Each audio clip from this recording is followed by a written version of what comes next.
James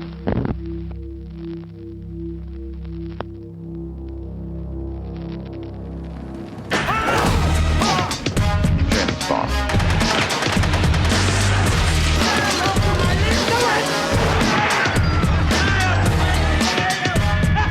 Say what again? I dare you. I double dare you, motherfucker. Say what one more goddamn time. Humans sacrifice, dogs and cats living together. That's hysteria. Wow. Can you dig it? Can you dig it? Can you dig it?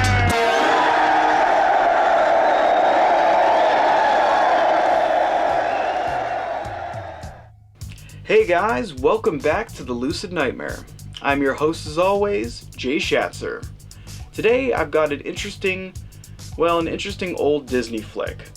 It is Robert Stevenson's 1974 adventure film. It is Island at the Top of the World.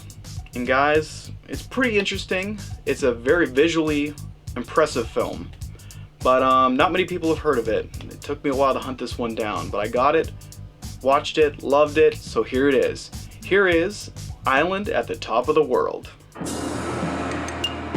The Island at the Top of the World is a fantastically fun adventure film. Produced by Walt Disney Productions and filled with copious amounts of eye-popping effects and sets, this larger-than-life cinematic feature introduces us to a wonderful cast of characters as they embark on a most unusual journey.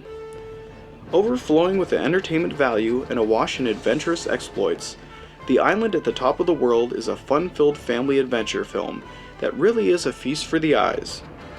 At the turn of the century, a Victorian gentleman named Sir Anthony Ross and his renowned Nordic studies professor, Ivarson, embarks on a quest to the high Arctic in order to rescue Sir Anthony's lost son Donald, who disappeared on an expedition meant to uncover a mythical location from Viking lore called the Whale's Graveyard. Heading out into the great unknown, Sir Anthony commissions the use of an airship owned by Captain Burrell, and together the three men set off across uncharted waters and toward unparalleled adventures. Donald Sinden takes on the role of Sir Anthony Ross, the strong-willed and equally determined father who is desperately searching for his lost son. Sinden is emphatic in the role, making good use of his boisterous personality and take-charge persona. He gives Sir Anthony a brash quality that helps propel the film into action, resulting in a movie that rarely stops moving as it tumbles precariously from one exciting sequence to another. Pairing up with Sinden's Sir Anthony is David Hartman as the knowledgeable Professor Iverson. Hartman gives an intellectual weight to his character, and inherently to the film, as his distinct voice fits the character to perfection. His presence in the film gives great credence to the backstory and lore of the movie, as he routinely dishes out tidbits on Viking history and their extremely interesting mythologies. Needless to say, the combination of Sir Anthony and Iverson is something of an odd couple pairing, and they work beautifully off each other in this particular scenario, thanks to the incredible work by Sinden and Hartman. The production value of The Island at the Top of the World is top-notch, relying heavily on some of the most imaginative practical effects of the era. Matte paintings, models, and everything in between, the film is a treasure trove of filmmaking trickery that dazzles in abundance. Combined with some truly picturesque locations, the visual splendor on display is tremendously expansive and always impressive. For instance, the views from the Viking city alone are worth the price of admission, with an elaborate layout that reaches across grand lakes and climbs up an awe-inspiring mountain face. The conceptual designs for the film are rather accomplished, and it shows in great splendor in the final product. Of course, it's not all wonder and awe. There is a great deal of entertainment value in this sadly forgotten gem. The fun really comes into play as the adventure sets in motion and the motley assortment of would-be explorers cast out into the great unknown. Facing insurmountable odds and encountering a wide array of dangers, the highs of this extremely enjoyable Disney production is through the roof.